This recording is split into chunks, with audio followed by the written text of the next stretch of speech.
We're going to give you a little book when we get on the bus.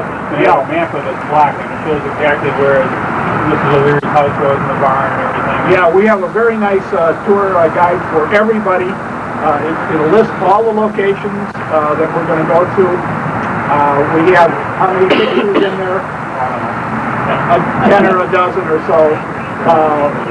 In this particular group, we're going to emphasize more on firefighting, where the fire stations were. We're going to go by some former fire stations as well as some actual fire stations. We are going to stop at 98's house in Chicago, east of Michigan, in the historic Water Tower District. We're going to stop there. We're also going to stop at Engine 22's house, and we're going to get a tour of the hazmat squad. And then depending on the time that we have the bus for 5 hours. If we can take it, if you can take me for 5 hours. We could stop, for example, at St. Michael's Church in Old Town, which survived the fire, and they do have pictures on display. The other thing I want to mention is our statue in front of the Fire Academy.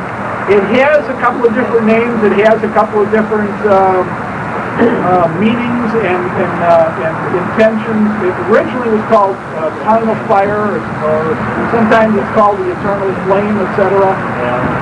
And it does is supposed to signify that where the Chicago fire began, but I think over the years it has another significance, and part of it I think is this, at least to me it is. We're at the Fire Academy here, and this is where all newly appointed firemen and paramedics begin their career here. And to me, and of course, chiefs and officers and firemen who are veteran firemen, they also come back for training. Even I get to come back for training when I was active. And for me, that statue, the Eternal Flame, is sort of a meaning that when you walk into this building, that that the eternal fight against fire goes on, really eternally, and the fire burns forever. The players change their names, so to speak. I'm in and now I'm out, etc. But I think for everybody who comes into the academy, it's sort of a reminder that what you're here for. You do have a fire that's burning somewhere. Someday you're going to have a fire that you're going to have to control, and you should be preparing yourself. And that's what the fighting is all about. And that's what history is all about, really. Someone once said, if we don't learn history, we're bound to repeat it. If we don't repeat it ourselves, our families are going to repeat it. So this is really the beginning. There isn't that much in the academy per se. I do have some history panels that are in permanent display. They're 31 inches by 47. We really don't have the time to read them, even if we did get inside there, but they have graphics. We have some 45 or 50 pictures and drawings up there. It does tell the history of the fire department up until 1957. The fifth panel will be from 57 to the present. We're working on it. We're doing the graphics. I would say starting next month, we will start the assembling and the display of a badge case, which will honor every fireman killed in the line of duty. Chicago has lost 540 firemen since the fire department began. That's counting some volunteer firemen that we've identified. And we will have a badge displayed for every fireman. It will show either his company or his rank. One of the real tragedies of the Chicago Fire Department is that they have not recorded their history, have not preserved it. We were not able to find out the badge numbers of the firemen who were killed in the line of duty. Only in the last 30 years, really under the Clinton administration. I think since the Hubbard and Jefferson Street fire, they have been recording badges, assignments, and numbers. But prior to that, no. So what we've done is put the company numbers on there. And you will be somewhat surprised. There have been 4 different badge designs for the firemen, and the officers and the chief's badges have changed over the years. We have tried to reproduce them as faithfully as possible, and to show the sort of, the sign of the times, you might say, is the money did not come from the city, came from Ron Howard and the making of the movie Backdraft. They have spent some $12,000. They gave the fire department sort of in cooperation thank you for the cooperation of the fire service, etc., the fire department in making that movie. So that's where we're getting the funding, and we will have some money left over because unfortunately we will have firemen killed in the line of duty, and if we ever, want to put up a similar type of display. One of the problems we have is, as you know, we don't have a museum, and I'm going to make a pitch for the museum. We really need a museum. You know, David Lewis was supposed to be with us today, and he unfortunately is sick and bowed out, but he's setting up a museum in Aurora. But Aurora is Aurora, and it is in Chicago, and we really need one in Chicago, and we just don't have one. And it's a shame. We can't get it off the ground. I don't know why. Yeah, we will. I'm sure we will. I think Wally came up with a great idea. This is Wally Mitchell from Bibleyville. Said, let's advertise in the Tribune if we have to. You know, hey, we want to do it. And sure, we need money, we need cooperation, we need artifacts, etc. But, you know, once you start to collect, things just come out of the woodwork. I'm sure you know it too, you know, and they know it out in Aurora. Equipment is available. Chicago, right now, sitting in a garage, and we're going to go past it. We have a water tower, 2 Aaron's Fox pumpers, 1,000-gallon sea rig, a chemical rig. I'm looking at Denny McGuire here because he's rehabbed the 27 American plants. They're all sitting there. They're waiting. They're just rotting into junk, you know. And it's just absolutely a shame. And they should be in a museum, right? Pat? Right. Now, I see our bus is here, so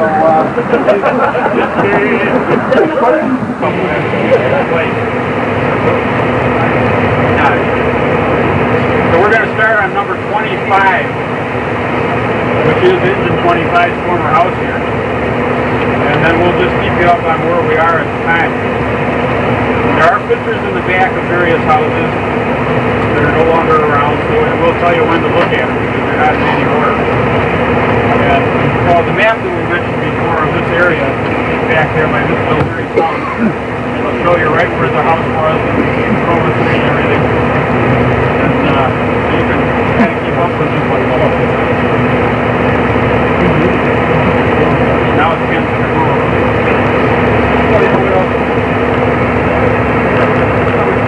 And the Survival Life Center are closed on Sundays, and it really is a problem because of paying time and a half, etc. Yeah, now I do. To get people down here to open up the building, and it's just impossible, etc. With the budget restrictions we have to get people down here without having to pay time and a half. So we did try and get it open, but we couldn't do it. We're going to take a look at now number 26, and you can read along with this. I'm not going to read this, but we mentioned about the Mrs. O'Leary's home and on DeKalb Street, and of course this is the site of the Fire Academy. A couple of other things we might mention about the Chicago fire.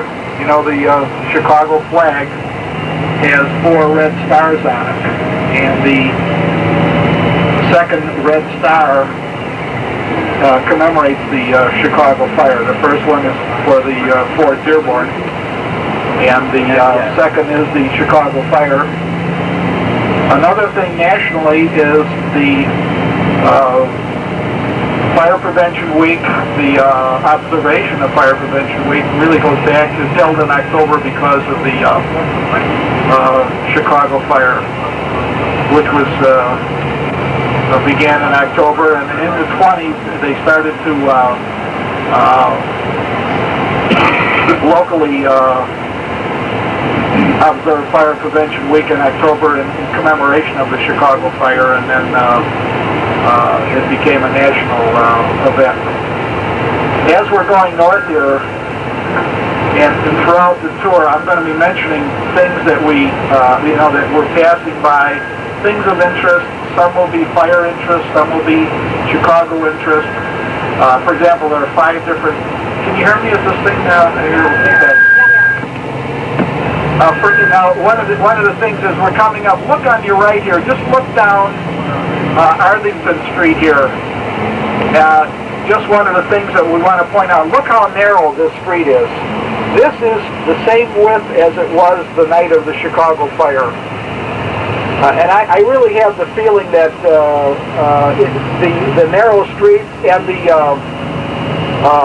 frame construction, as well as the lack of communications, helped spread this fire. Now, according to the map that we have in the back, it shows DeKalb Street as being wider, for example, in Jefferson. That's not literally true, I don't think, or they were widened at different times. We're going to have, incidentally, our bus driver is Harry Murdoch, who's a member of the Chicago Fire Department. We're going to turn down Lexington Street. And at the time of the fire, this was known as Mather Street, M-A-T-H-E-R. Was residential. As you see, it's not residential now. And we're coming up to the corner of Clinton Street. And on that corner was St. Paul's Church. It was a Roman Catholic church. And the fire extended from the Colvin and Taylor Street, jumped the Taylor Street, and from Taylor Street through flying brands communicated to St. Paul's Church. And there's sort of a humorous story in Cromie's book on the Chicago fire. When one of the parishioners, a woman, was told that the church was on fire, she said, "Oh, God will put it out." Well, God did put it out. It went through the roof, and next to it were two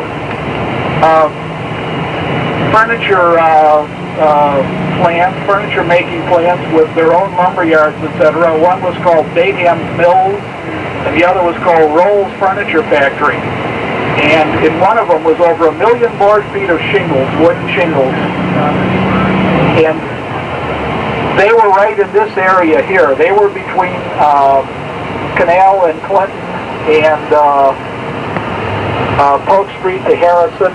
And at that time, Lexington also ran through. Once those shingles started to burn, they were carried by the southwest wind. If you look to your right there, looking right, for example, towards the Board of Trade building with the statue of Ceres on the top there, or Ceres. That's where those flying brands were carried. They jumped the river. The river is just east of us here. And they spread the fire into the downtown area. In the meantime, all of the Chicago Fire Department, which had responded on a general alarm, 16 steam engines, 4 hook and ladders, actually 3 because truck 1 had been knocked out in the Saturday night fire. And that Saturday night fire,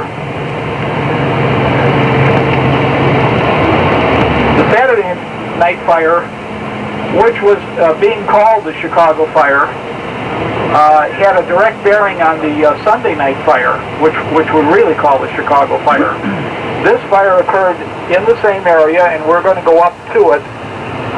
There's a map of the in our tour guide of the Saturday night fire, and it was centered in the area basically where Union Station is now, between Adams and Canal. I should say Adams and Van Buren, from the river, Canal, and Clinton Street. It also went west of Clinton, although the maps don't show it. And the reason it did go west of Clinton is because we had a fire station then, a former fire station at 552 West Jackson. It had been a volunteer station, and it had been the first station for Engine 5 and Truck 2. And it had been converted into the repair shops. And that building burned the night of the Saturday night fire. And it destroyed a steamer that was in reserve there. Engine 7 was then a reserve engine, did not have a crew. It destroyed the Engine 3 steamer, which was in for repairs, a hose cart, which was scheduled for installation up in engine, what would be Engine 20's neighborhood. And the rig of Truck 1 that night was destroyed by a falling wall. So Truck 1 was not in service with an apparatus the night of the Chicago fire. As a matter of fact, Truck 1 did not get a rig for about a year, and we ran without a Truck 1 in the fire department until the end of 1872. So the area we're looking at, we're going to stop right here. Harry's stopping just west of Clinton. And this area was destroyed by the Saturday night fire, and of course, The firemen worked all the way till late afternoon. In fact, Engine 6's crew did not get back to the firehouse till about supper time, possibly 6 o'clock Sunday night. And they rebedded the hose, as they still do to this day. Had some supper. They sent a couple of firemen to supper. The rest of the crew went to bed, and a watchman, his name was Lauf, L-A-U-F, went to the watchtower. In those days, you have to put yourself a little bit back, use your imagination now. The telephone was not invented. There were about 3 ways of signaling the fire department. One was to pull a fire alarm box. The other was to literally run into a fire station, report it in person. And the third way was for firemen to spot it from a watchtower. And there also was a watchman on duty at what today we call City Hall, then called the courthouse, exact same location where it is today, downtown.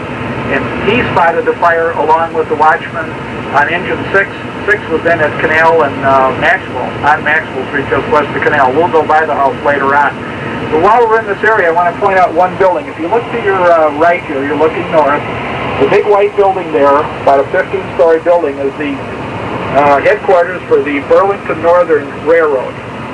In 1922, this building was attacked by a fire which jumped Clinton Street, and that fire, called the Austin Springer Buildings, was in the exact same spot as the Saturday night fire. It ran from Canal to Clinton, from Jackson to Van Buren. Those old, what we call ordinary construction, brick joisted buildings, were a complete total loss fire, jumped Clinton Street and started 9 separate fires on the Burlington Building fire, from the 6th floor up to the 15th, and 9 separate floors burning.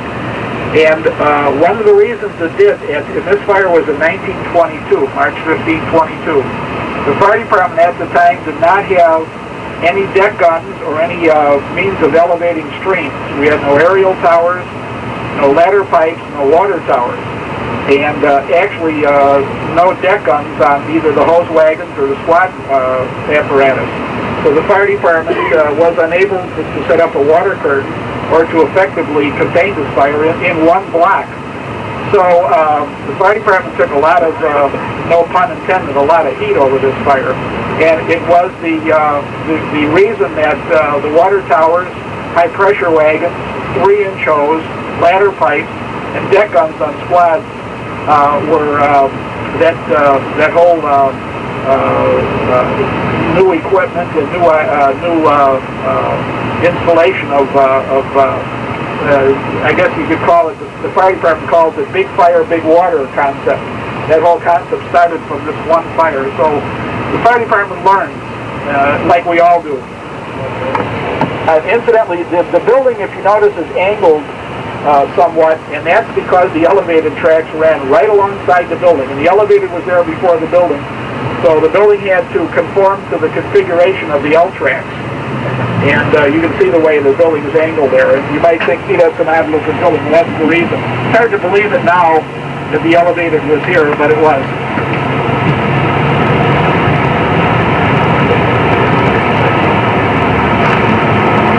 Okay, we're at Jefferson now. We're going to turn right, go north on Jefferson. Engine 5 and Truck 2 had a fire station in this block at 326 South Jefferson. Their picture of the station is in the picture section of the tour guide. The building was right about here. You can see the address 328 on the building on your left. It's called the Igo Building. You can see the date 1928, and that is the date of Engine 5's present house over 1 block west on Desplain Street. And as we go north here, look to your left. Although I think in this tour we are going to go by 5's house on Desplain, but you'll be able to see the building. You notice also on your left there's a little 1-story, it's really now just a brick wall. The elevator used to run right over this building here. Okay, through, and you can see the pathway. If you look away to your left, you can see the fire station. But we will go by it as we go through the near west side. On Water Tower 2, and responded on the 311, or 211? 211. Water Tower 1 was on the box, Tower 2 on the 211, and responded to that fire. Coming up ahead is the building on our right, on the southwest corner, is 100 South Des Plaines, and that was the headquarters of the Fire Insurance Patrols. This was an organization operated by the Chicago Board of Fire Underwriters. They operated apparatus just like the fire department, but they really were not members of the Chicago Fire Department. And their chief, there are 4 doors there. The first door was for the chief of department of the patrols. The second door was for patrols 1 and 2. The third door really isn't a door. It was looks like one because of the archway, but it was their communications center and switchboard. And the fourth door was the cover room. What their basic function at a fire was to throw salvage covers over machinery, over stock, over equipment, so that the water damage and smoke would not get to it. The water would not damage it. Some machinery, if water gets on it, particularly electronic machinery or printing machinery where you have tolerances, etc., that ruins it. So the patrols would cover it. They also would cover the roofs that the fire department would make holes in. They would cover the windows that the firemen would break, and to let the smoke and hot air and gases out. So the patrols did one heck of a job. This building was in operation by them. They built it in 1927, and if you look up at the top, you'll see on the corners it looks like they used one of their badge designs. And in 1959 they were taken out of service. The building was offered to the fire department. They never did take advantage of it, never did take it over. We're stopping here at St. Patrick's Church. It's the oldest church in the city. It has landmark status. It was built in 1856. It is one of those that they talk about and say it survived the Chicago fire. And it did, but it really was not threatened by the fire either. So this particular area, while it was close to the O'Leary residence and the fire, and also the Saturday night fire was stopped. The fire was stopped by the fire department, and with the prevailing winds, the fire really went to the northeast rather than to the west. Here we're at Des Plaines and Gladys is the replacement station, the 1928 station of Engine 5. When it was built, we also had Water Tower 1, High Pressure 1, and ultimately Light Wagon 1, and they had an assistant fire marshal respond. Building is unique in that it has a lot of ceramic tile on the inside, curved ceramic tile, which really couldn't be replaced today. Has a handball court, that was even popular back then in 1928. Has the city shield on it. There's only 2 stations that we know of that has the city shield. Also, it was designed by a private architect. I believe Altschuler was the architect. It was not designed by the city of Chicago architect. It was built through the Public Works, who supervised the construction, and it was just a super building. It still is a super building. To us, it's still very functional, even though it's close to 65 years old or so. Yeah, squad. Right now they have Engine 5, Squad 1, and Ambulance 28 response. Any questions?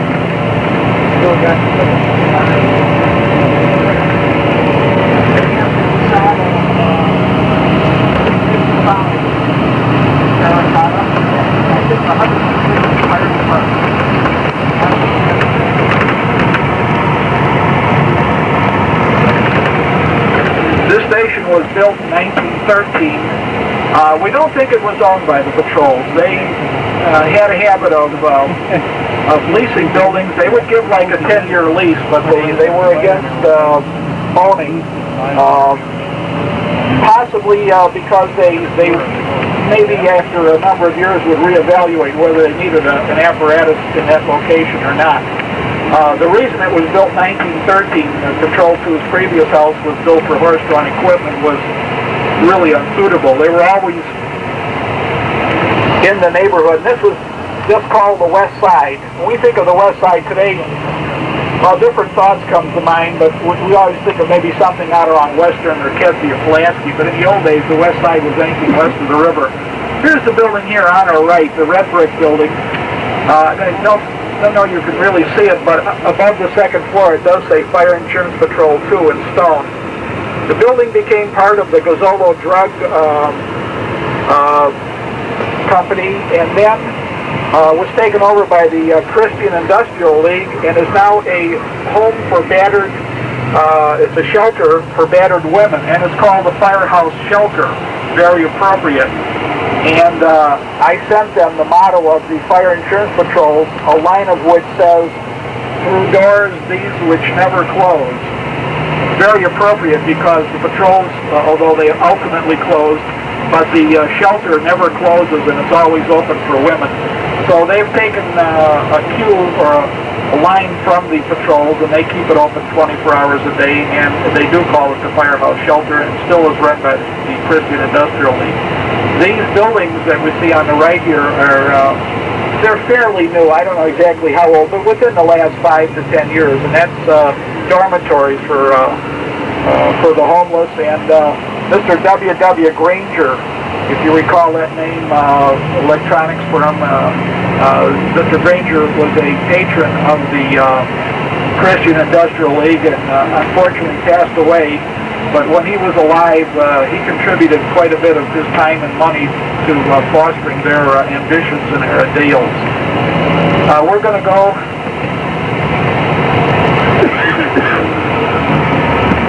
east on Jackson, Greektown.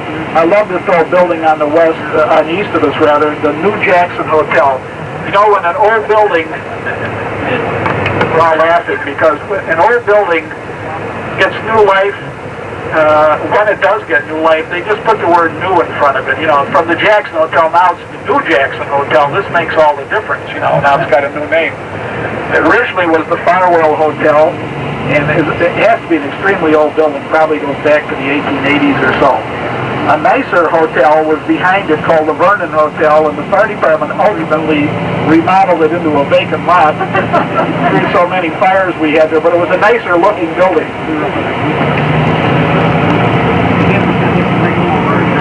Our chapter in Marx is on the left here. This is their corporate headquarters. Their factories. That flying brands and the wind carried those wooden shingles all the way to this corner, to Jackson and Franklin. And if you turn to number 36, you'll see that on the southeast corner, the Parmalee Company, which was a transfer company, and they had a contract to transfer baggage from one railroad station to another, and that was a big thing, and still is a big thing, because Chicago already by 1871 was the rail center of the United States. Their brand new stables were situated on the southeast corner of Jackson and Franklin, and that fire communicated, jumped the river, landed on the stable building, started on fire. Now the whole fire department, what there was of it, was all committed on the west side. So you can imagine the panic, the sheer panic when somebody said that the fire, and this was called the South Side then, or the South Division. It really wasn't called the Loop yet. And they said the fire's in the South Division. They had to shut down, reel up their hose, get the crew together, hook up hitch up the horses to the steamer, disconnect from the hydrant, and respond to the downtown area. Look for this fire. This particular area we're in, of course, now we have the Sears Tower on our left, the world's tallest building. But at this time, the gas company had their gas holder and the gas plant running between Franklin and what was then Market Street, now Wacker Drive. To the east of us was a bunch of old frame houses, known as Conley's Patch. Conley's Patch had, was really, you could call it the red light district. They had gambling, saloons, wild and loose women. And the entire area was burned out by the Chicago fire. And of course it was right, most of the buildings were framed. The fire department wasn't here yet. We're still on the west side. As we come into Monroe Street, just up ahead, we have a park sign here with the arrow.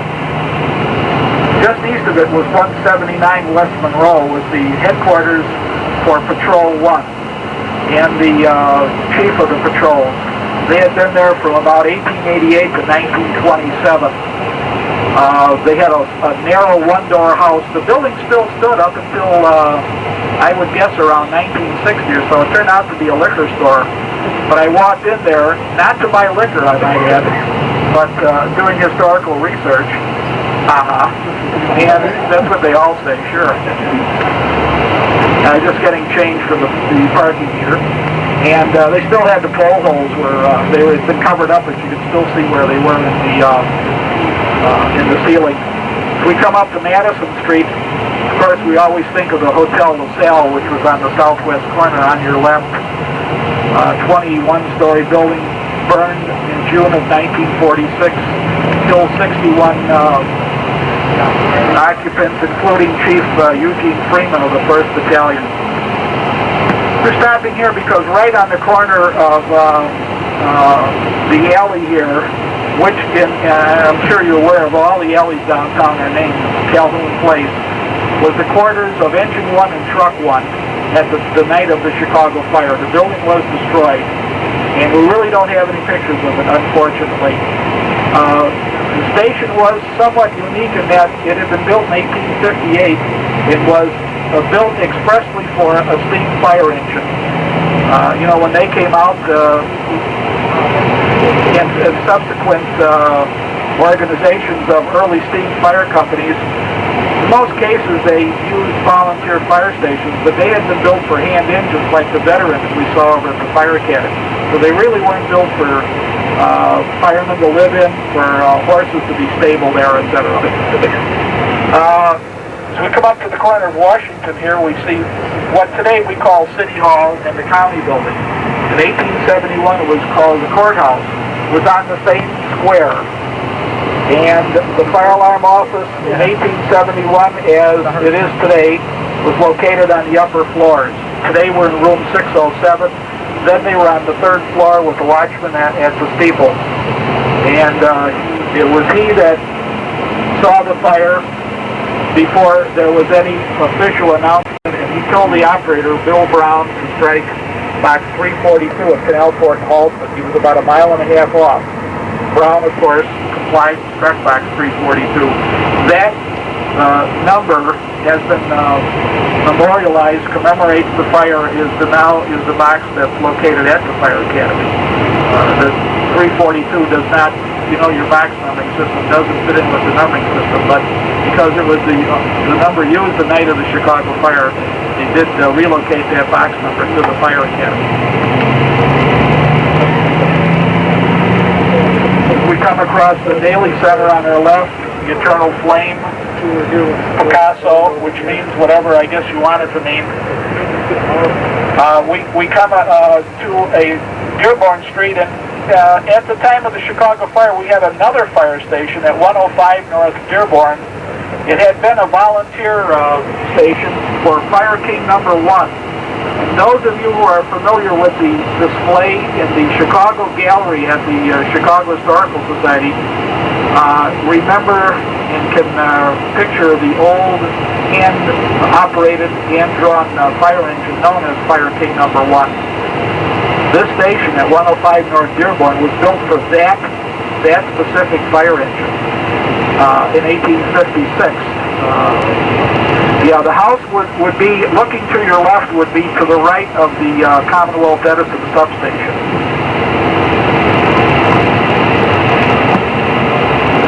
The station, as I said, was built for the volunteers. It was a 3-story building, and very fortunately, doing research, we found that a photographer by the name of Alexander Hessler had taken some views of the city from the courthouse steeple, and guess what shows up? That building. So we do have a picture of it. It was taken over by the fire department in 1860 and had engine 6, engine 9, and engine 13. It was engine 13's first house there.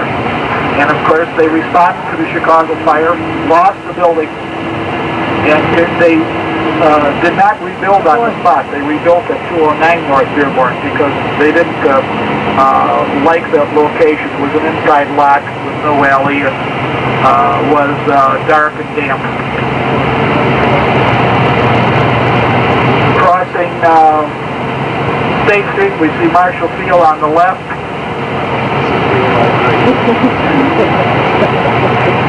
Marshall Field was destroyed in the Chicago fire. They were at that location in 1871 in State Washington. As we come up to Michigan Avenue, just opposite the Cultural Center, in the back of the book, in the picture section, you'll see a picture of what in its day was a huge fire station. 3 doors, 3 stories. That building stood right on your right here where the Michigan Avenue National Bank is. For such a large building and for such an important building, it was only on the fire department roster for 14 years, from 1899 to 1913. The reason being the city did not own the land. They owned the building but not the land. And Montgomery Ward owned the land. And in 1913, he sort of foreclosed on the fire department and they had to get out. But the house was the home for Engine 32 and Truck 9, which had been organized at the east end of the east side of the loop and always responded in this area. The horse-drawn water tower, we had a Champion 65-foot horse-drawn water tower was quartered here as well as the headquarters for the 1st Battalion. I think in the picture, there's a picture of a horse-drawn chief's buggy, and that would be the 1st Battalion.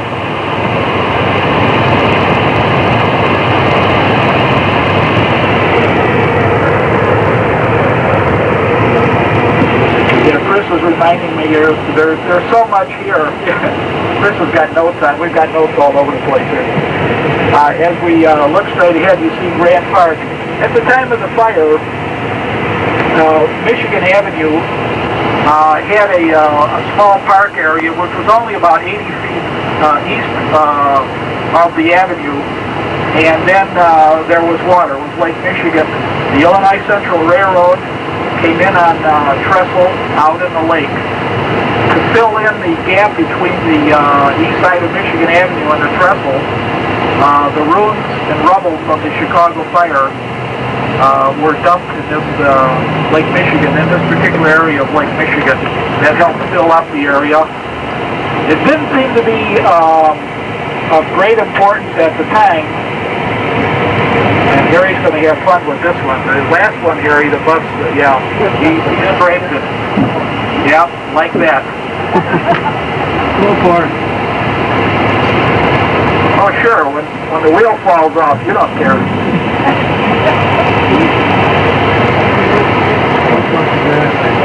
The whole corner.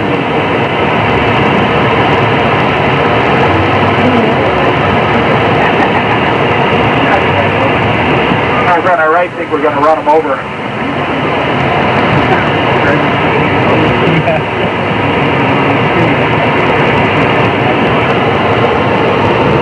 There he did it. We're back on the groove again. This filling in of the Lake Michigan accrued to the Illinois Central, and of course this whole area is owned by what's now the combination of the Illinois Central Railroad and Gulf, Mobile, and Ohio. And Illinois Gulf has the air rights over this land, and now as we look at it, you can see their tracks.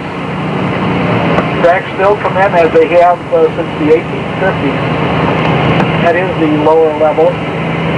They still have a terminal. They have a suburban terminal on East Randolph. And of course, all the buildings built out here, the Prudential building, the what was the Standard Oil building, now the Amical building, are on air rights with the Illinois Central Railroad.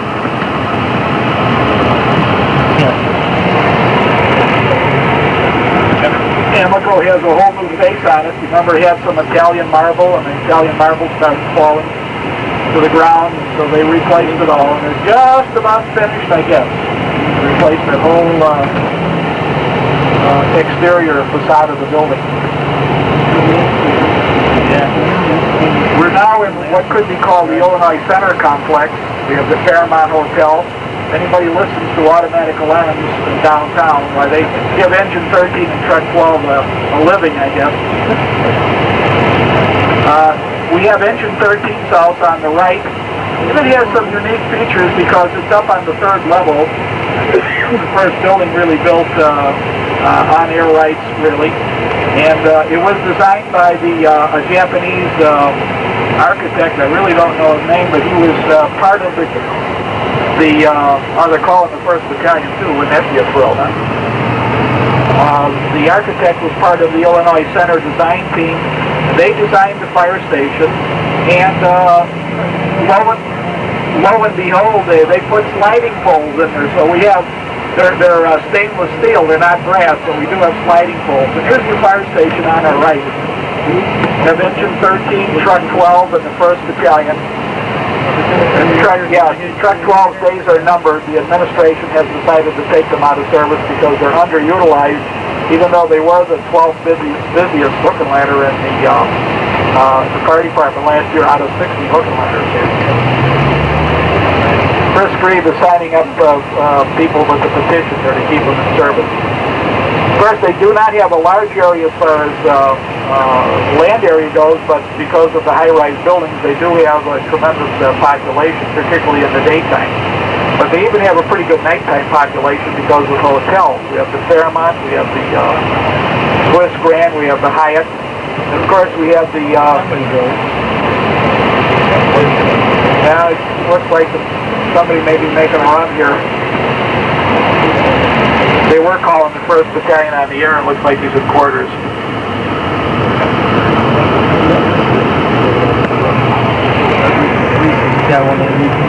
West Randolph. Be about here where the building is known as Civic Tower.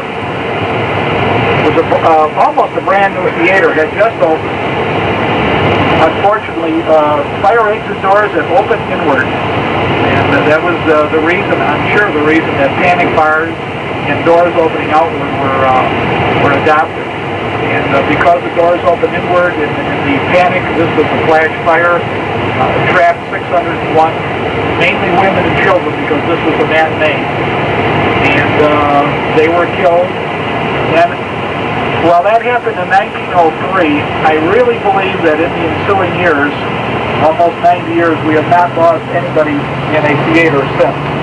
But it took that one tragic fire to force us to rethink our theater fire station.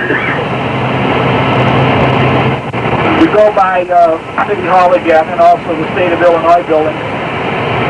As we go by City Hall on our left, we have the Randolph Street entrance, and then the area just west of the entrance on the first floor there, where you see the Christmas trees there, that's Fire Department headquarters. That's room 105, where Fire Commissioner Raymond Orozco has his office, as well as other administrative, his chief of staff, the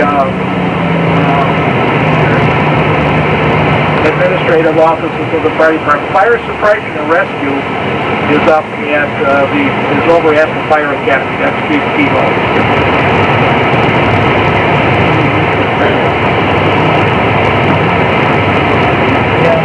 Four-story brick building in which there was a fire in January of '51, and 3 firemen and a fire insurance patrolman were killed in the fire. The address 320 North LaSalle. And as we turn going east on Lantern Drive, if you look on the river side, you see a little plaza there, and there's a marker, historical marker. See it on your left there? that marks the site of the Eastland disaster. The Eastland was a boat that was hired by the Western Electric Company as an excursion vessel to go across Lake Michigan over to the state of Michigan, where they were going to have a picnic and visit an amusement park. And on the morning in July of 1915, the boat rolled over and 812 people were killed. And it was a tragedy. It happened not out in the middle of Lake Michigan, not away from help, but just a few feet from shore. But it was so, it happened so quickly, and the people that were down below absolutely could not get out and were drowned. In 105 North Dearborn, in the Chicago fire, the city rebuilt at 209 North Dearborn, and Engine 13, and for the most part, Squad 1, later on ambulance, originally ambulance 21, then ambulance 42 were there. We're in the building for 110 years. It was at 209 North Dearborn. I think all of us can remember. What was unique about it is it still had a fire alarm box at the front door. And that went back to the days when that station was built, the telephone had not been invented, and if they responded on a company still, saw the fire, they would hold a box to let the office know they were responding if they wanted help. It's about 1 o'clock in the morning. Flying brands are falling like hail on the north side. At 1:30, the courthouse is on fire. They let the prisoners out. Had a jail at that time in the basement. The watchman and the operator have been relieved. They're now fighting the fire in the courthouse. At the corner of North Water and State Street, as we turn now north of the state, the Northwestern Railroad had a little freight yard here. There was also a large stable called Wright Stable. It catches on fire. The fire is now crossed. The main branch of the river is now on the north side. The water supply available at the time, in 1871, was being pumped from the pumping station at Chicago and Michigan, what today we call the Historic Water Tower District. It was the only pumping station in operation, the only one in the system, and it is being attacked by fire at this time also. Ultimately, around 3 o'clock in the morning, it catches on fire.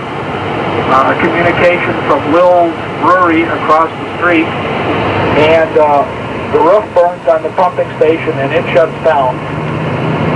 From that point on, the fire was really not, on the north side, was not fought by the fire department at all because there was no water available. So we come up to the corner of State and Hubbard. If you look to your right, we look down east on Hubbard. There was a fire station for Engine 11 at number 10 East Hubbard. And there is a picture of it in the tour guide. The original building was a volunteer house, was framed, was replaced in 1865 by a two-story brick, which was destroyed in the Chicago fire and then rebuilt. And the third station on this site is the one that we picture. It was in service up until 1968, until the station at 55 West Illinois was placed in service. And Truck 9 was in the building from 1928 on. Yeah, and Sully keeps getting his 2 cents in here. He wants to let us know that number 52, the fire at 5060 Hubbard. Hubbard and Rush is what it's known as. Burned January 1st, 1958.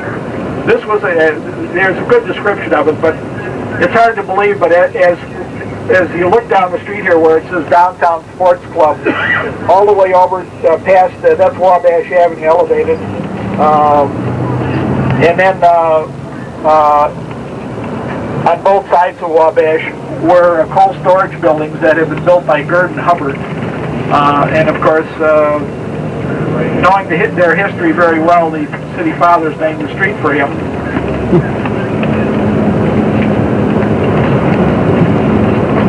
we come up to this corner, we have the historic courthouse. Most of us in the last 40 years remember the building as 54 West Hubbard Street as the Board of Health building and also headquarters for the police department traffic section. But it was built as a courthouse. It was in operation from 1892 to about 1928 or so until it was replaced, or 29, until it was replaced by the criminal court building at 26th in California. The famous Haymarket trial was held here. In the alley, as we turn the corner, you see the alley between the courthouse building, which is now condominiums, by the way. The city sold the building, and the fire station. That was a closed-in alley, and that's where they did the hangings, and the gallows were set up there. And you will see drawings of the Haymarket hanging. You won't see any photos. They didn't allow photographers in there, but you will see drawings. It was done in that alley between the fire station and the criminal court building. It was sort of a holding pen there. Where the fire station was the jail. It was called the Cook County Jail, but it wasn't the Cook County Jail, which was out at the Bridewell at 26th in California. This was a jail where prisoners that were on trial were held. Sort of convenient place to keep them. I mention here the restaurant on the right here, Rooney's Original Lobster House, has a fire department decor. And they have many pictures of old-time apparatus, mainly from the 30s and 40s and 50s, as well as mannequin, fire hydrant, various fire department artifacts. And they have an excellent menu, and it's an excellent place to visit. To our left now is the quarters of Engine 42, Hook and Ladder 3, headquarters for the 1st District, Ambulance 42. It also has the headquarters and the compliance board for the Fire Prevention Bureau and their central headquarters. It's a 6-door fire station. Is the largest fire station in the Chicago Fire Department. 1843, H. Transport Building. And I can just barely remember the headlights, and I had one tragedy because the building collapsed and the firemen were trapped, and the brother firemen had to dig them out, literally by hand. And it was really a tragedy. Some were, of course, conscious and were calling for help. Others were killed instantly. And it was really just a very sad situation. And Sully Colonnade, the engineer in 98, has come up with some factual information on the fire. And then we published that just to really set the story straight. Because of the types of buildings in this neighborhood, they've always had a tremendous potential for extra-land fire. On your right, you see this parking lot here. That was a whole square block, and we don't have to go back to 1943 or 1871. We just have to go back a few years to what we call the gallery fire, which was number 66. And this fire had been preceded by a 511 fire at the Q plant. We do have the time. It is on our tour. We will try and see that also. And that was in the afternoon, Friday afternoon. This was Saturday morning. And the numerous art galleries in an old building started on fire, and there were problems, and I don't know exactly the specifics, but I know the sprinkler system, I think, was shut down or was inoperative, and the fire traveled throughout the building, and really was a conflagration. You look to your right, you see that old frame building there called the Green Door Tavern. They had a wall fall down. It just about creamed that building, just about, it fell out into the street, and anyway, it almost destroyed it, but didn't. And they were so thankful for the fire department to say that every year since the fire, they had open house on the day that close to the fire day, and they commemorate the fire.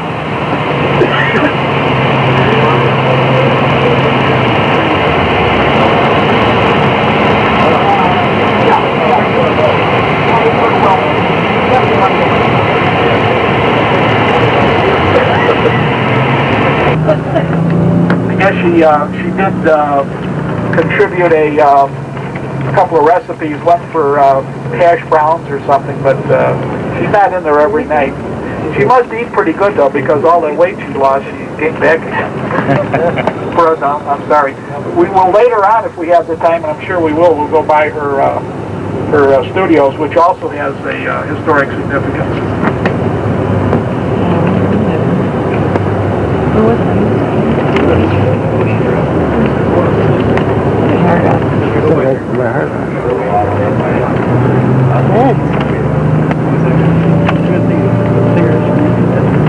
Heading now to number 58, but as we cross Dearborn, Really? What time you go? remind you of an old fire station at 708 North Dearborn, which was standing the night of the Chicago fire, was Supply Hose Cart 3, known as John A. Huck. Huck had a brewery in the area, and we think he had donated the land for the station to protect his brewery in the 1860s. However, by the time of the fire, he had moved up to about Goldie and State. Hard to believe a brewery there, but he did have one, and of course they had access to the Lake Michigan water. It's sort of an interesting corner back there, the old telephone exchange, and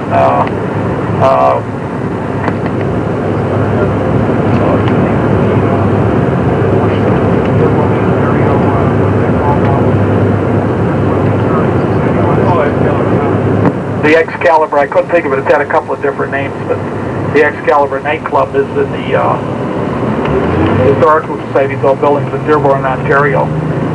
Interesting thing is, before they could get it in operation, they had to install a fire alarm box. So they still install fire alarm boxes in places of public assembly. We're coming up here now to the corner of Wabash and Erie. If you take a look at numbers 58 and 59, the building on our left, the sort of black stone building, is the Nickerson Mansion. We have all the information on it, and a particular interest, I think, was the construction, because he had lost his original home in the Chicago fire. He built this one with firewalls, so the building is divided into 3 sections. It's now the R.H. Love Galleries, and they just had something in the paper about it. They had an open house or so. In fact, I think they've just moved in this year. The building that we're right alongside of is the old Ransom Cable Mansion, which for about the last 50 years was the John Carroll Funeral Home. And if anybody's ever been here at a wake or a funeral, just architecturally an interesting building, has a coach house, and is a throwback to the days. This is really what the north side looked like at the time of the Chicago fire. It was all residential, and in some of these, if you notice, the blocks are small because there's so many east and west streets, and in most cases the wealthy people here had the only building on the block.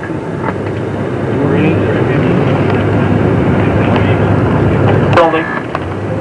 It was the main building. The power only really took the pulsations from the distant pump and made the water flow out.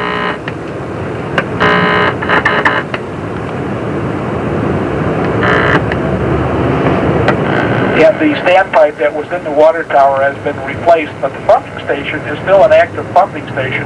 If you visit here in Chicago, which is a media attraction on the Pearson side, you do get a little tour of the pumping station. And at one time, of course, it took its water directly from the crib out in Lake Michigan. Now that water from the crib goes through the filtration plant first, and then from the filtered water, it then comes to the pumping station and is then pumped into the near north side. At the time of the Chicago fire, this building was standing, as you see it, was the only pumping station. When it was knocked out of commission around 3 o'clock, 3:30 Monday morning, when Chicago was then at the mercy of the fire, and that's why there was no effective firefighting done on the north side. The fire kept jumping from one block to another. There was some effective firefighting done at the south end of what today we call the Loop. Our engines, steamers went in line to Lake Michigan, and they had 3 or 4 of them in line, and they prevented the fire from going south of Harrison Street. There was also some good work done along the river, for example, by today we would call it the Merchandise Mart area. Okay, we're on what today is called Mies van der Rohe Way, Old Seneca Street to the old timers. The little park on the right is Seneca Park, and this whole area from the water tower to the pumping station, the 98th house, the Seneca Park is all part of a historic landmark district. A section in Seneca Park has been devoted to the a playground for children, and that playground section is called, named after Eli Schulman, and his restaurant is right up directly in front of us on our left. It says Eli's, the place for steak. Eli is also famous for cheesecake, too. And this is cheesecake territory, and one of our little treats and delights is, besides getting off the bus, getting away from me, going to the bathroom, we are going to serve some Eli's cheesecake at 98th House. We're going to make our first stop here. This is a delightful area in the summertime. If you get a chance to come down here and shop either at Water Tower Place or the Hancock Building or Bloomingdale's, definitely walk over here, visit the fire station. If your companies are a little bit tired, why just come into Seneca Park, watch the children play. A little change of pace. And I'll tell you, there's another delight. The delight to me is you have a contrast here between the pumping station built in 1967 to 69, the firehouse built between 1902 and 1904, and here you have a huge modern high-rise building, the Water Tower Place, and the Hancock Building directly behind it. So you really combine old and new. It's a very, very nice place. No, you can't do that. Billy Frederick had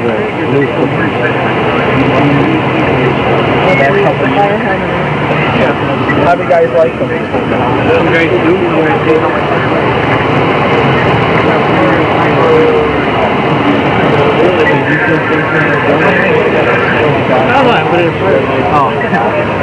This is the other thing. They got here, all these characters, all lined up on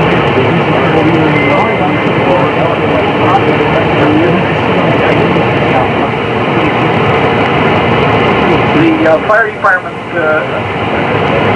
was able to motorize the department so rapidly. Basically, from first motorized pumper was 1912. In 11 years, they brought some 130. Right Church. At the time of the Chicago fire was the Unitarian Church, or the Church of Dr. Robert Collier, sometimes listed because he was so well known and famous as a preacher, and this was his church. The church was destroyed in the Chicago fire, but like St. James Church, was rebuilt, and basic outline was retained. And we do have a slide presentation that goes with the tour, and when we give it because of the orientation of the tour, just so you have some idea of what areas we're going to be in. We have a picture looking from Clark Street east down Walton Street, and you can see both Malin Ogden's home and the Unitarian Church. Where the Newberry Library is, which is directly ahead of you on your left, was the home of Malin Ogden. He was the brother of William Ogden. They were from New York. William Ogden, of course, was the first mayor of Chicago. And in his honor, there is a school over on the right, on the northeast corner of Walton and Dearborn, named for him. So this is really Ogden territory here. And Ogden was the mayor and his brother, but the mayor in particular was the bankroller of every major successive industry in Chicago. He was behind the Reaper Works.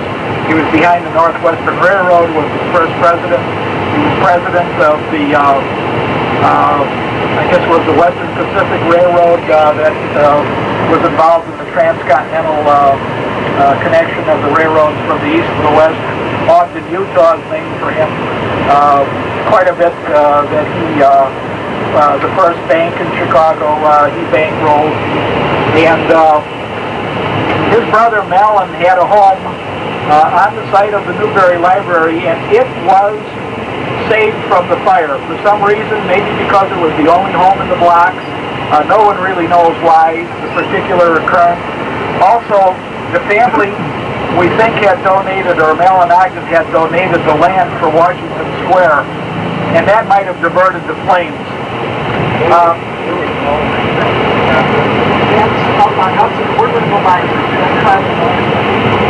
There is a plaque on the Newberry Library which says that it was the only, talking about Mellon Ogden's home, was the only residence that escaped the Chicago fire. That's not true.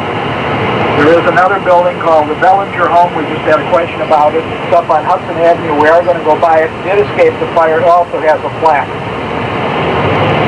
So this area was involved in the fire. There was another church which was destroyed and never rebuilt on the corner of Delaware Place and Dearborn, where that high-rise is to the left, the new high-rise.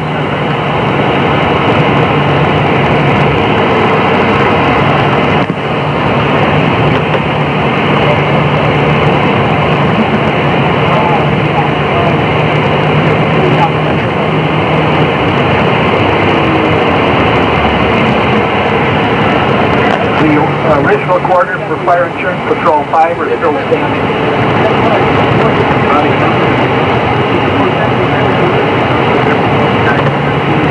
Or so from the fire.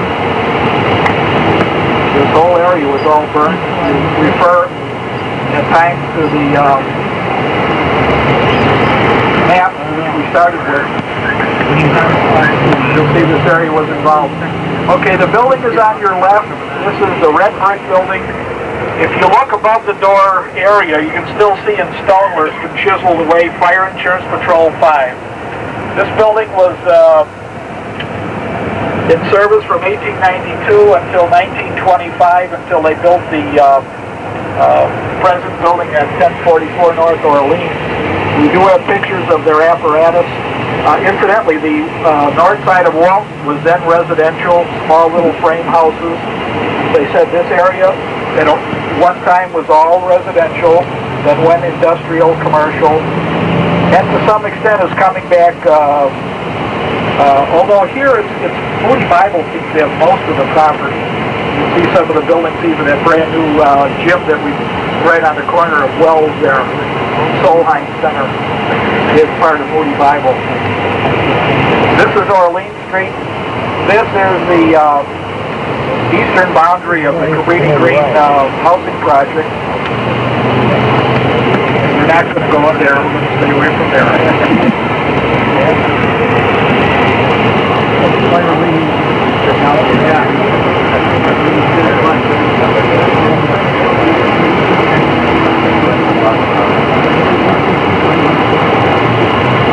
Up on our left is the former Fire Insurance Patrol house. Still says Fire Patrol on it.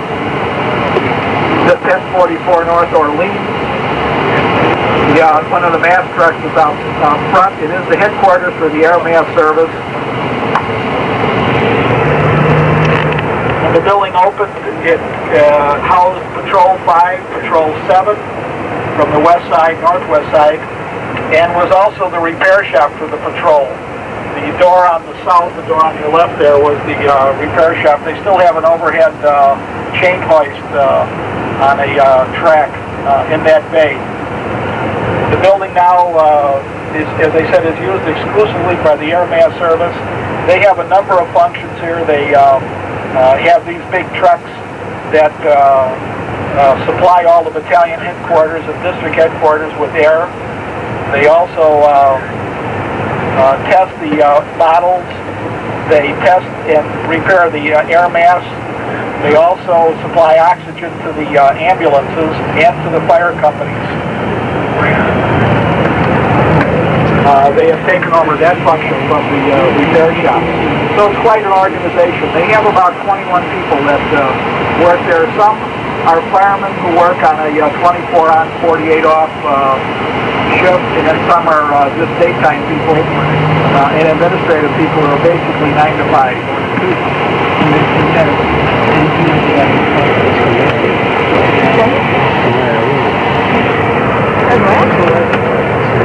Cooley High School used to be right now.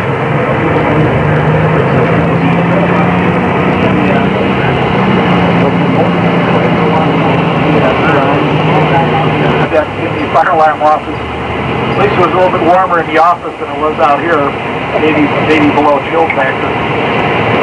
And the chimney remained, the chimney has been decorated like the water tower. You know, it also survived the fire. A little play on historic monuments. You see it there. It was a huge building. It was a building that just, I don't know what it was ever built for, but it really never fit in It's Sterling. Did you get that? with the neighborhood. Very ironic. A few doors north of it, as you look up on your left here, you see Engine 27's house. Two-story brick building with a one-story annex that has been built as a horse hospital.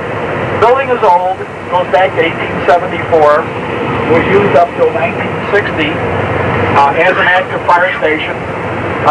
The Ambulance 11 was organized here, the ambulance that we just came from, Engine 98's house. This was their original station. They were replaced by Ambulance 43, and so the Ambulance in 98 is a new Ambulance 11. After the horse hospital was not used, it became storage for the repair shops, and the ambulance also ran from there. The building is on the National Register of Historic Places. It's in excellent condition. It's owned privately. After 1960, it was used by Civil Defense as their rescue headquarters till the mid or late 70s. I know we have 74 in there. I'm not quite sure if that's the right date. I think it was used even past that by Civil Defense. When it was sold, they thought Oscar Mayer was going to buy it. Oscar Mayer is all that property east of the fire station, and it turned out it wasn't being bought by Oscar Mayer. We're going to test Harry's driving ability here, going west on Schiller Street. This is sort of an old town now. We get some narrow streets. In fact, this first street up here, you know, streets are a real hobby with me. Anybody ever hear of Wheeland Street? Just runs the 2 blocks here. Door guy told me pull up the one van.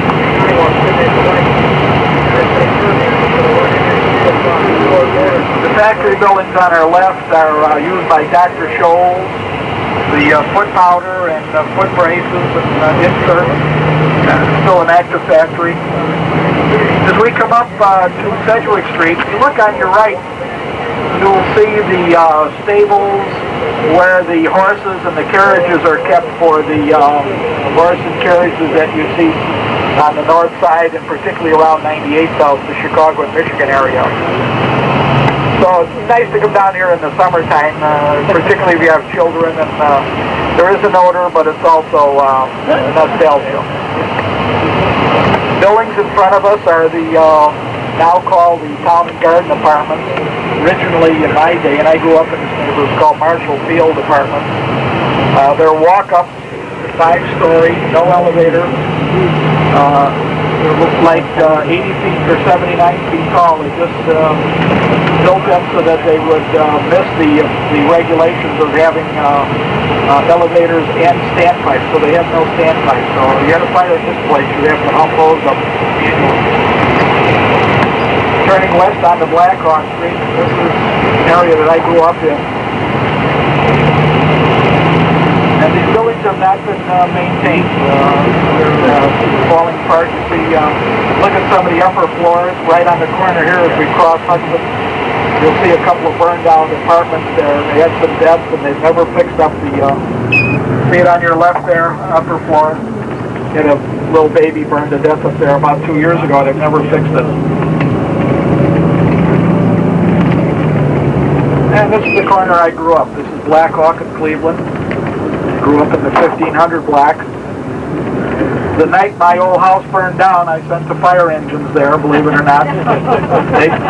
They pulled a box on it, burned 4 buildings on. They were vacant at the time. And one of the buildings we show a picture of, but unfortunately is not here, was over on the left. You'll see a vacant lot, big vacant lot here, and there's a no dumping, no parking sign there. That's where the building was. That's 543 West Blackhawk, right there. And that's where a temporary, and you know what the word temporary means, particularly in Chicago, it means forever. Yeah, it lasted 120 years. Oh well, it's only temporary. As we said, it lasted not quite long enough for our tour. I woke everybody up. I want you to go to sleep.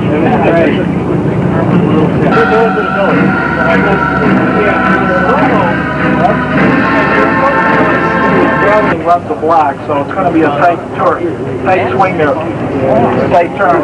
If we can't make it, anybody wants about all we can do. And continue on as if the tour had started at the Historical Society, and but we will go by Engine 20's house on Concord Place. We do have a picture of it in the tour booklet. It was not on the tour, but we thought we would include it because the station is going to be closed down and the company taken out of service. The buildings you see on your left here are the Augustana Hospital buildings, known as Augustana for many years, and then later on known as Lutheran General Lincoln Park about the last year, are vacant. The hospital is closed, nurses' home, and they had a nursery on the north side of the street. And I guess that some of that's still in operation, but the hospital itself is closed. This hospital building will be torn down. They're going to build some condominium apartments. They were talking about 2 36-story buildings there, but the neighbors really complained about that. So they did compromise, and there will be some housing and some retail stores on the Lincoln Avenue side.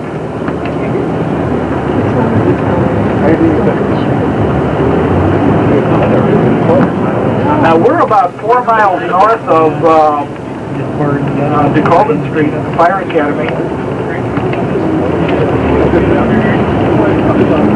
At the time of the fire, this was the far north side because the city limits were only 3 blocks north of here. It was known as the time as Lincoln Place, you know, a little street off of Lincoln Avenue.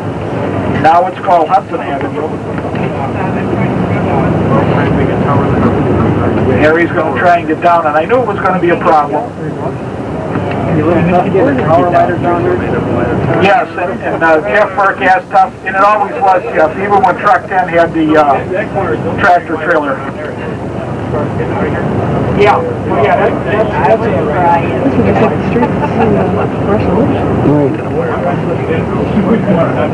Back in.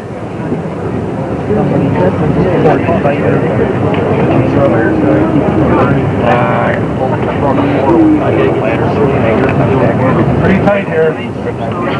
Why doesn't somebody go out and put it on? Want to go out for this? Why don't you? You're real close here.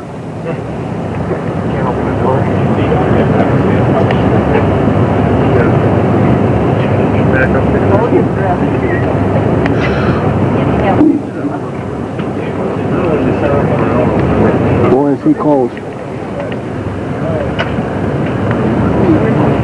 The building we're looking at is at 2121 Hudson. Is on our right is the gray frame with the steps. Well, we just back out. We don't have to make this.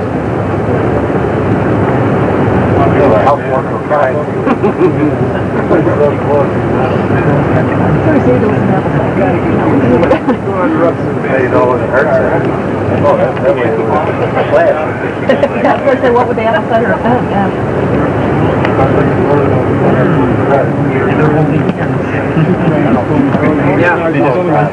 Nobody was back. Crafty kind of neighbor.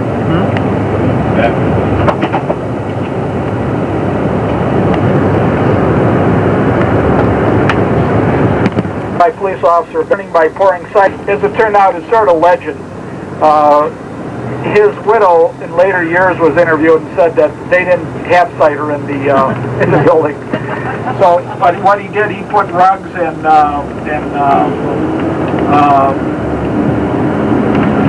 I guess on the roof of the building and What place? Where the term came from. Don't feel like he put supposedly, well, first of all, he tore down the picket fence, he tore up the wooden sidewalks, and raked up the leaves. Remember now, we're talking a fire coming towards him from the south side, and this was probably in the afternoon, Monday afternoon. This fire had been burning since 9 p.m. the night before, and this might have been 3 or 4 in the afternoon or so, 5 o'clock.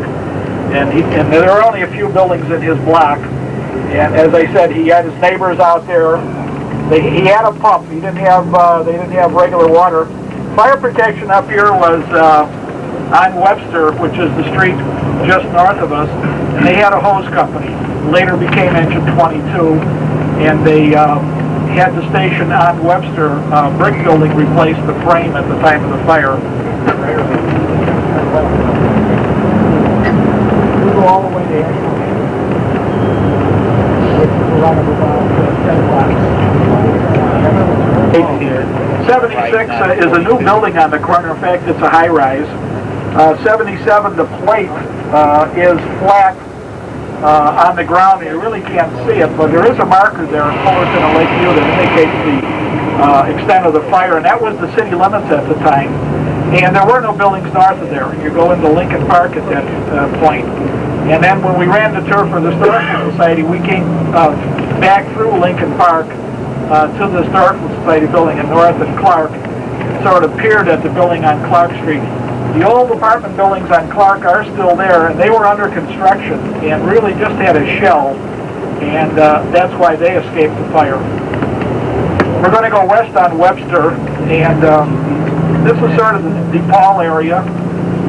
We will go by DePaul, part of DePaul University and the church, and we're going to come up to Halsted Street here, the stop and go light. It's loaded with a bunch of small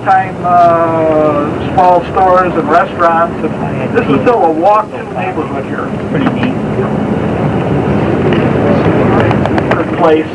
It's not normally part of our tour, but the fire station is going to be closed and taken out of service, and we want to show you the building while it's still active. There is a picture. Oh, here's the hazmat squad in front of us. They're coming back. They're coming off the expressway. So they got. I don't think they made it out there. O'Hare Field's a pretty long run. Not close, I guess, though.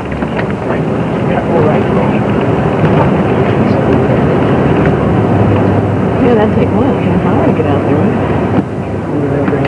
Got nothing closer? Not that type of place. We're in the Finkel forging area here. I did want to mention that, and always a little debt of gratitude to Jeff Burke, captain in the Milwaukee Fire Department, who really, by his pioneering efforts in giving a tour up in Milwaukee, gave Chris Grieve and I the idea maybe it could be done in Chicago too. So Jeff has made both of our tours, and evidently loves Chicago because he's coming back more.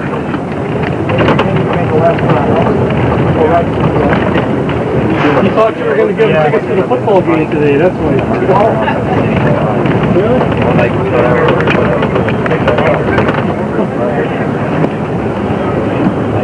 Again, while we have a couple of moments, Jeff's famous partner is Jim Haight, who is the author of Beer Town Blazes, professional firefighter, and I hope he's having a good time with us.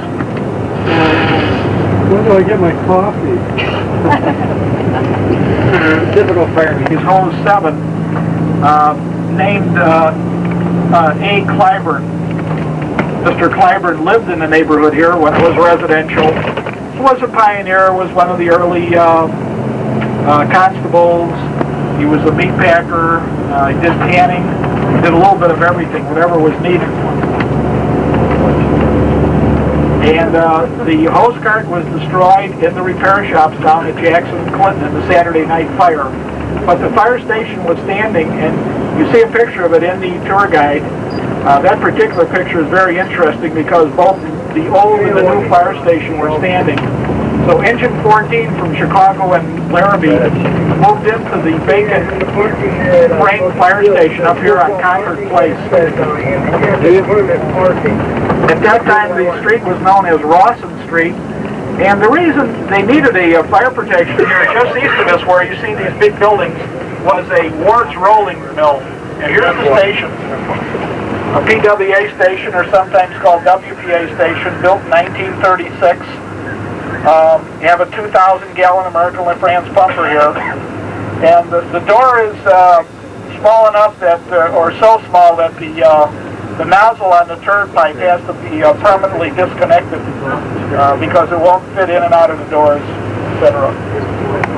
And the former fire station was just a few doors east where this huge mound of, I don't know what it is, gravel maybe. It might be sand, I don't know, or salt. What's the dog's name? Max. German Shepherd. What happened to him, did you say? Lost the dog. Was he gonna one end dead-end street? I thought this was a dead end. Foundation.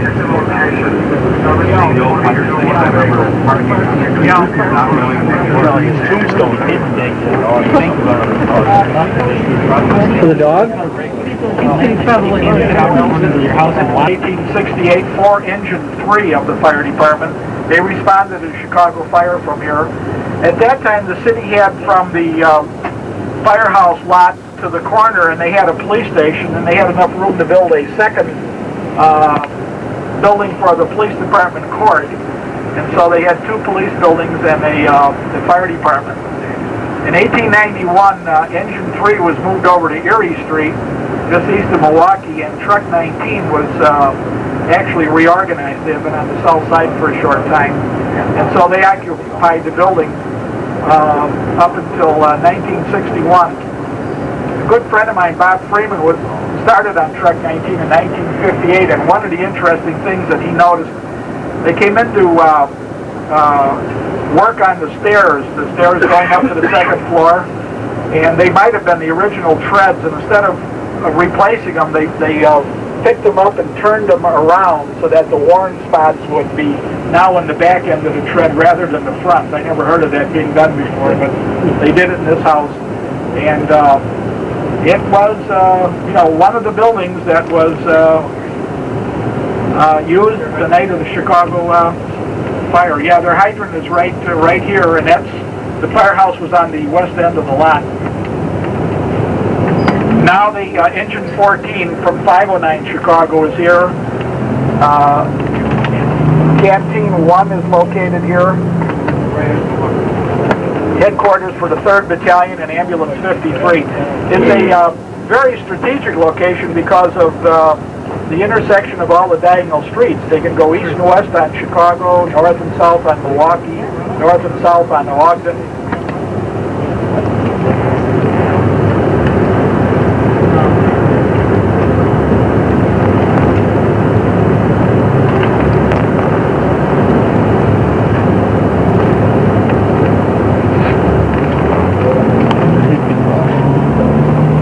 Idea of the age. Now these buildings were not touched by the fire. These buildings are on our left. The limestone, the so-called Joliet limestone front. We've got a lot of fires over the years. A lot of them seem to be vacant on the upper floors.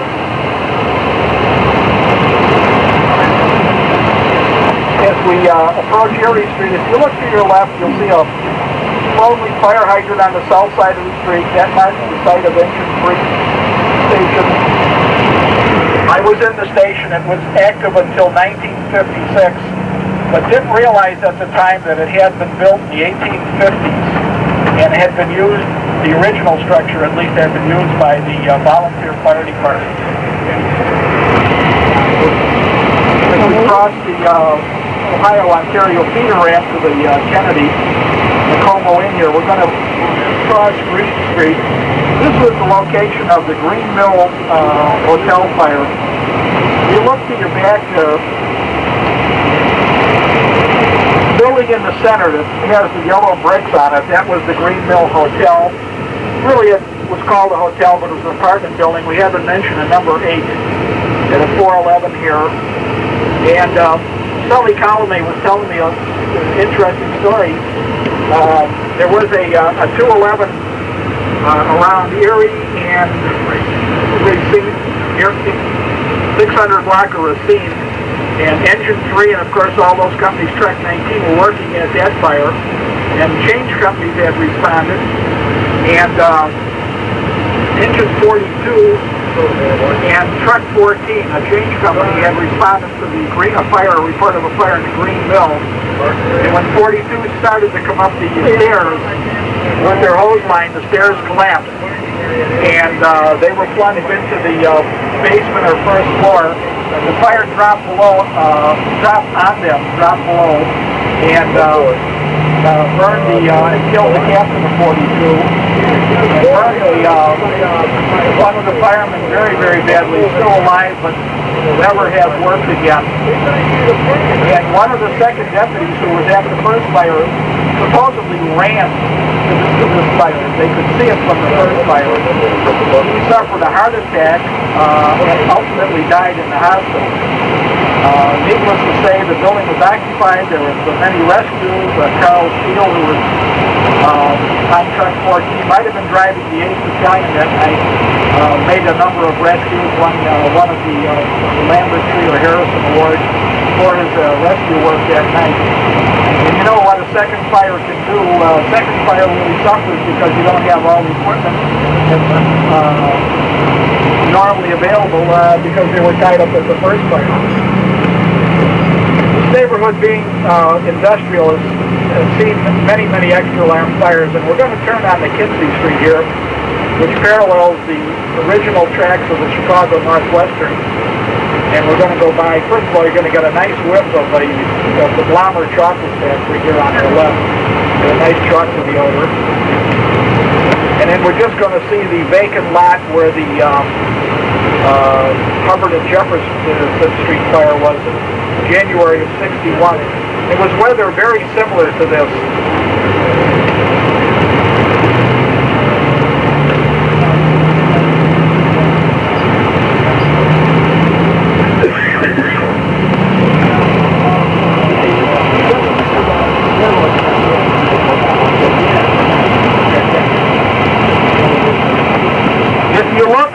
Extreme left, you'll see just beyond the railroad viaduct there, you'll see a vacant lot that is fenced in with a page fence, silver page fence.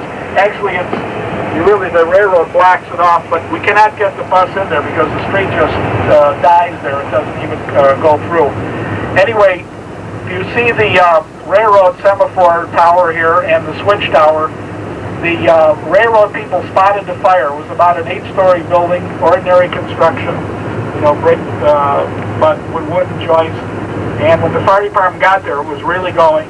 Ultimately, it collapsed, trapping some firemen. And then as the rest of the firemen tried to rescue, they had 2 battalion chiefs and 2 firemen trapped in smaller buildings alongside the main building. As they tried to get them out, the rest of the building collapsed on them and killed them. We wound up with 9 firemen being killed and about 14 injured.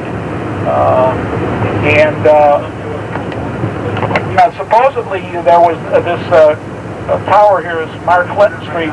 They claimed that there was no phone in the tower at the time. I really find that hard to believe, but that's what they claimed. And they were unable to call the fire department. Harry's going to pull up right here at the hydrant. The actual rally was held right in the block we're in. If you look to your left, the wagon was right alongside the curb Between the private alley there, that was a crane company, a crane from the plumbing supplies, and this regular alley here, which is Court Place. And the bomb was thrown from that alley, from east of us. At that time, the police station was on Desplain Street, was just beyond the first building on Randolph, which is the street ahead of us, and was called the Desplain Street Station. And they marched out and came right down the street here on Desplains, confronted the speaker. They were on a flatbed wagon. And as soon as they had made their announcement to disperse, somebody threw the bomb. They never really did find out who threw the bomb. And those people were really convicted of a conspiracy and for being part of agitation rather than the actual crime. The statue was erected. You see the base of it there on your right. It had been moved a number of times, wound up at that location, was bombed a couple of times in the 60s, and was moved to police headquarters, and now has since been moved over to an inner court at the police academy. We'll go by the police academy. Including the Bureau of Fire Suppression and Rescue, the Bureau of Emergency Medical Services, the Fire Prevention Bureau, the Support Services Bureau, the Headquarters Staff and Administrative Services Bureau.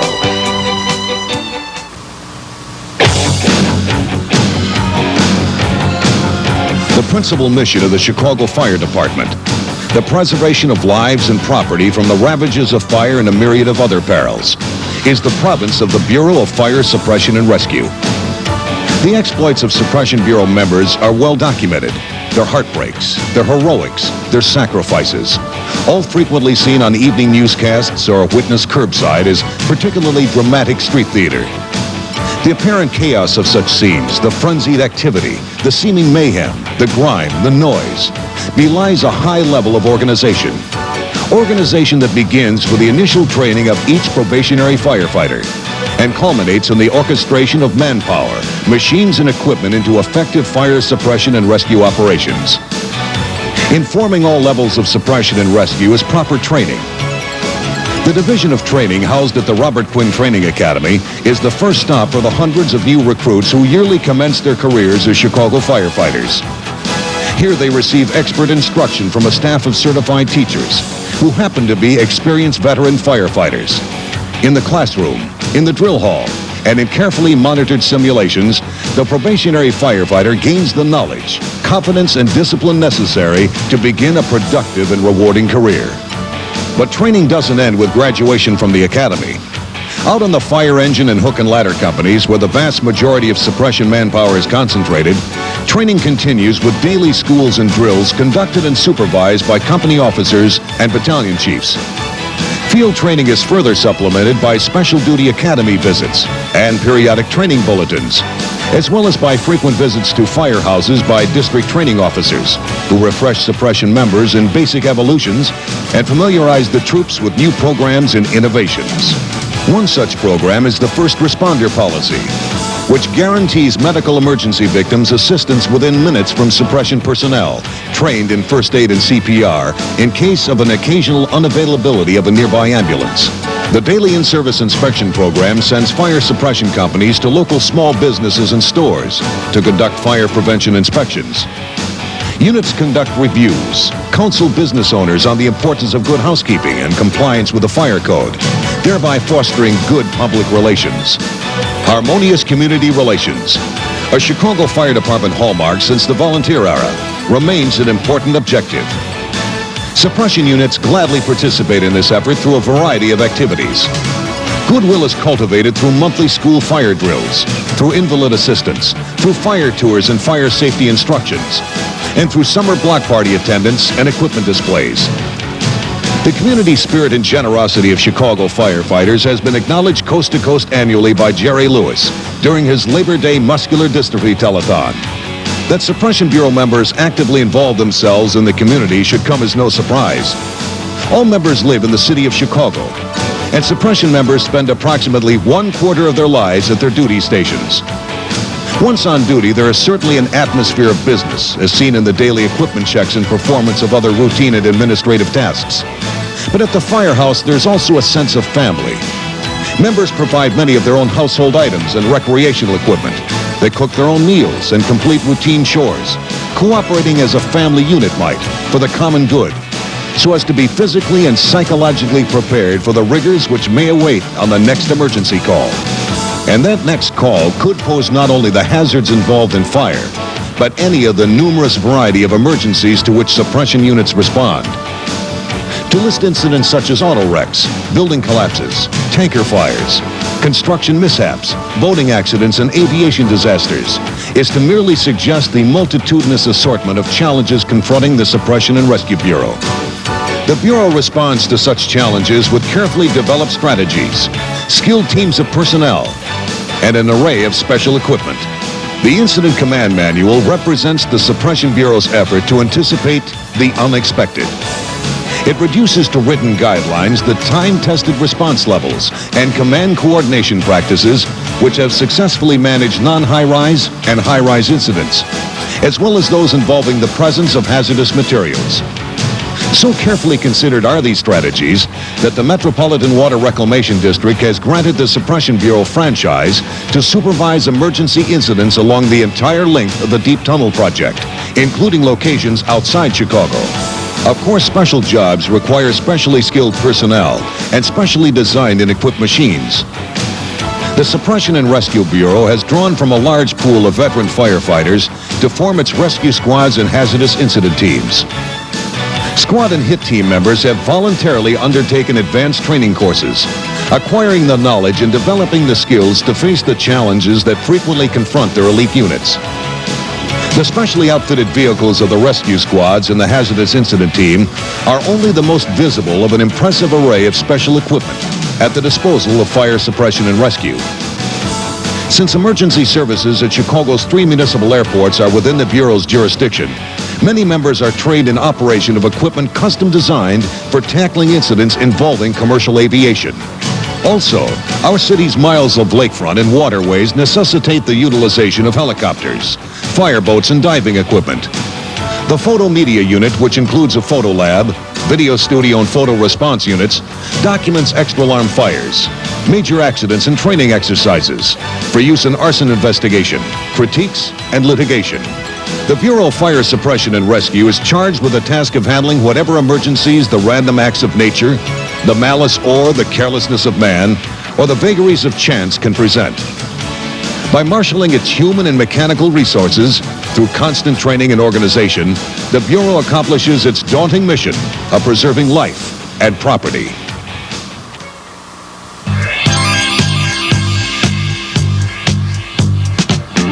The Bureau of Emergency Medical Services provides emergency care and transportation for ill or injured persons to the nearest hospital emergency room. EMS in Chicago has come a long way over the years. What began as a simple transport service staffed by firefighters has evolved into one of the largest and most sophisticated fire department advanced life support systems in the United States. Today, all of Emergency Medical Services' 56 ambulances are staffed with highly trained paramedics who are capable of providing services such as cardiac monitoring, intravenous fluids, drug therapy, fracture immobilization, and bandaging. A candidate fire paramedic must be state certified prior to being hired by the Chicago Fire Department, and then must undergo a rigorous training program at the Fire Academy. Training is also provided in patient care procedures unique to Chicago, in driver education, and in fire scene duties. After successful completion of this program, candidate fire paramedics are assigned to field duty and begin, in earnest, their careers in one of the nation's most advanced emergency medical care systems. Requests for EMS are received through the city's 911 telephone system and are forwarded to the responding ambulance through the fire department communication system.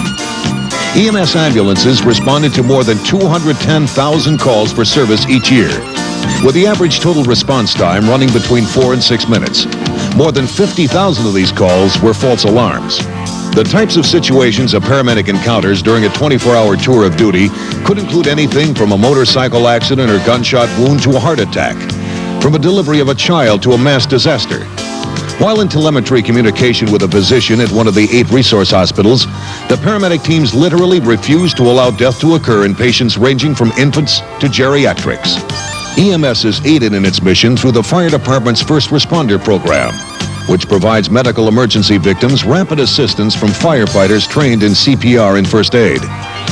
A first responder suppression company is dispatched whenever the closest available ambulance is more than 18 city blocks away from the incident. This ensures that trained help will be on the scene within 4.5 minutes. Suppression units are also available when paramedics need help with CPR or other life-saving measures which require additional manpower. Once stabilized, EMS patients are transported to the nearest hospital emergency room or trauma center, where care continues uninterrupted. The condition of the patient is radioed into the receiving hospital en route, so that doctors and nurses are fully prepared to provide the appropriate level of care when the patient arrives.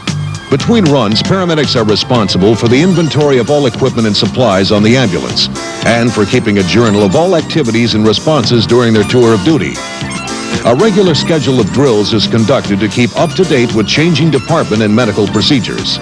State law requires paramedics to obtain 40 hours of classroom and clinical experience annually in order to be recommended for recertification every 2 years. Most of this continuing medical education is provided by the department at the Fire Academy or at one of the local resource hospitals. When not on emergency calls, EMS men and women often provide safety information, first aid treatment, and simple reassurance to the thousands of citizens and visitors who turn out for special events and city festivals, such as Taste of Chicago, where ambulances are stationed on special assignment. The history of the Chicago Fire Department Emergency Medical Services has been marked by dramatic professional evolution. The future of this growing bureau promises continued progress, due in part to the broad-based input from the paramedics staffing the ambulances, as well as those who have risen to supervisory positions. This rank-and-file interest and dedication guarantees that each and every patient will be given the best care available in the ever-changing world of emergency medical services.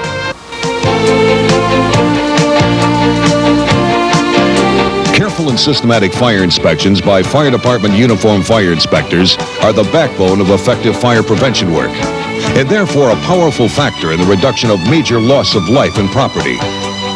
National Fire Protection Association statistics show that fires in the United States cause billions of dollars in losses each year and kill over 5,000 people. Today, efficient and well-organized fire departments realize that their full measure of service to the citizens require as much attention to fire prevention as to the extinguishment of fires. The Fire Prevention Bureau's responsibility is to save lives and property from fire through its inspectional activities, which are mandated by the Municipal Code of Chicago. Emphasis is placed on ensuring the safe operation and use of high population densities. These include hospitals, nursing homes, jails, daycare centers, schools, hotels, places of public assembly, commercial buildings, factories, and high-rise multiple dwellings. Last year, the Fire Prevention Bureau made over 129,000 inspections. The fire inspectors also test fire alarm and sprinkler systems, review evacuation plans, and teach hospital employees the recommended procedures to be utilized for patients in case of evacuation. The protection of the many children who attend school in Chicago is of the utmost importance. In addition to the frequent inspections, each grammar school and high school receives a formal fire drill every month that schools are in session. Colleges receive monthly walkthrough inspections, and fire drills are run at least twice a year. The average business and property owner is usually not trained to recognize fire hazards, nor does he have practical knowledge of firefighting techniques and the factors that influence fire spread. This is one of the main reasons citizens place their trust with a professional Chicago fire inspector for answers and protection. Life safety inspections warrant attention to exits, obstructions to rapid and orderly egress at the time of fire or other emergency, the adequacy of building evacuation plans, and the determination of the number of persons permitted in places of industry and public assembly. Persons who work among materials or situations which are hazardous often become negligent of their own safety, just as long periods without a major fire can produce overconfidence and underestimation of the dangers of fire. The Fire Prevention Bureau inspectors are able to accurately judge the hazards and can point out any dangerous conditions which need to be corrected and explain the seriousness of these hazards.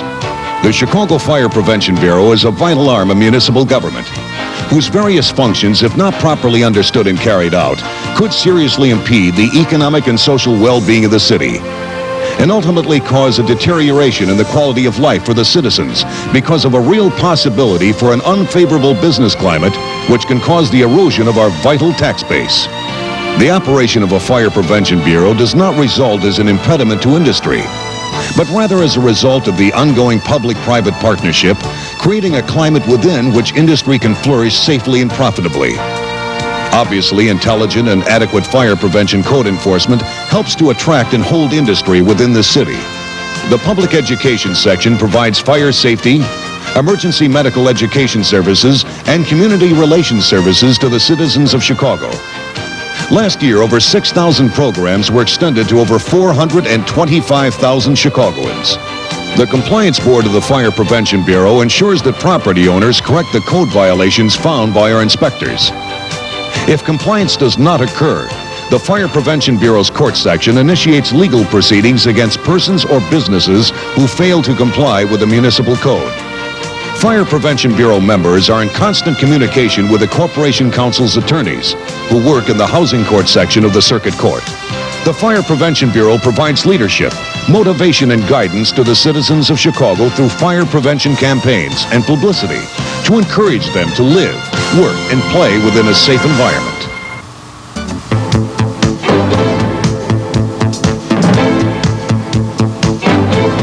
The vital work of a large metropolitan fire department, so apparent at fire and emergency scenes, could not be performed without less visible, but no less critical, support.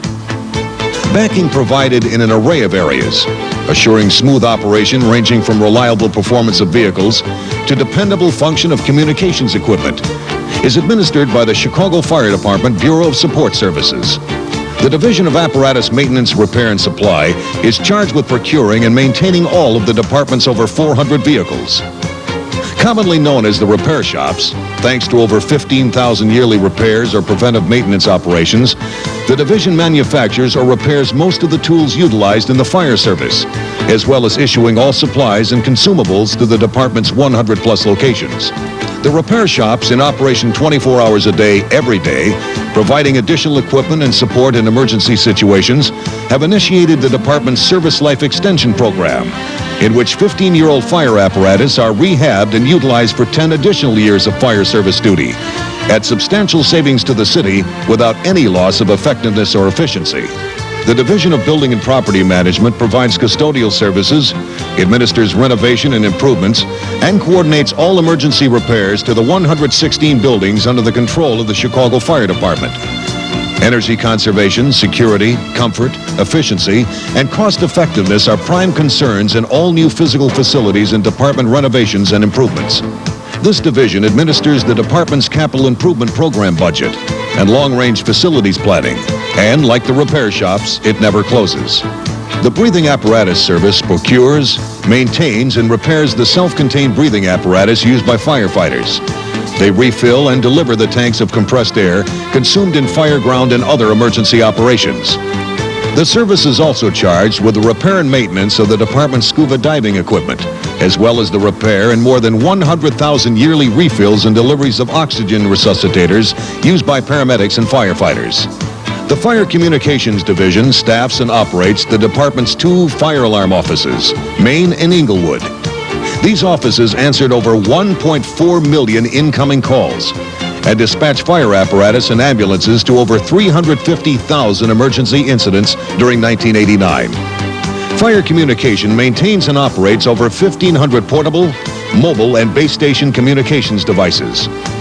A multi-phased renovation of the alarm office is now in progress, will result in a computer-assisted dispatch system, providing the citizens of Chicago with emergency responses through the finest state-of-the-art communication system available.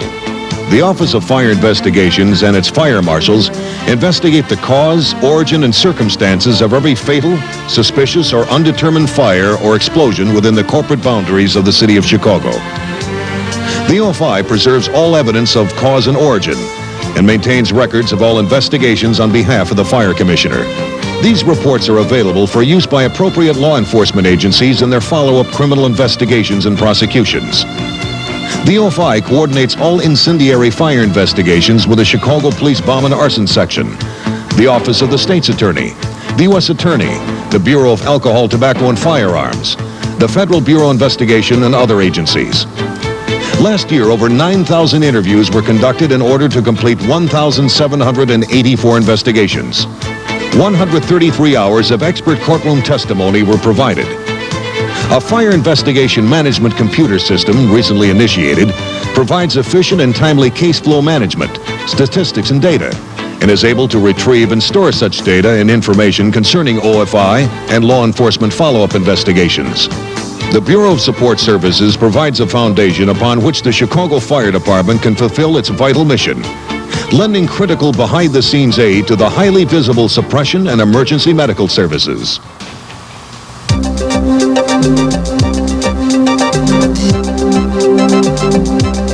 The Chicago Fire Department is a business of over 5,000 employees. Just as the management of a large private company plans and organizes the achievement of its goals, the supervision of the Chicago Fire Department, found in the headquarters staff and the Bureau of Administrative Services, develops policies and directs resources toward the accomplishment of its aims. The Fire Department headquarters staff consists of those offices under the direct control of the Fire Commissioner. The Division of Research and Planning, for instance, develops strategies for the location of new firehouses and the removal or relocation of older stations. And it also coordinates and implements the department's data processing activities. The unpleasant prospect of natural or man-made catastrophe with the potential for loss of lives and property necessitates advanced planning like that undertaken by the Office of Emergency Preparedness and Disaster Services. EPDS minimizes the likelihood of civic ruin through a thoughtfully written and maintained city disaster plan.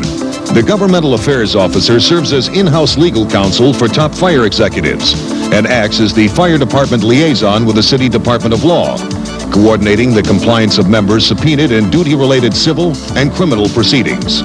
The Inspectional Services Division and the Division of Safety operate under the auspices of the Department Inspector. The Department Inspector serves as the disciplinary officer for the department, reviewing all serious matters and recommending appropriate measures to correct unacceptable performance or behavior.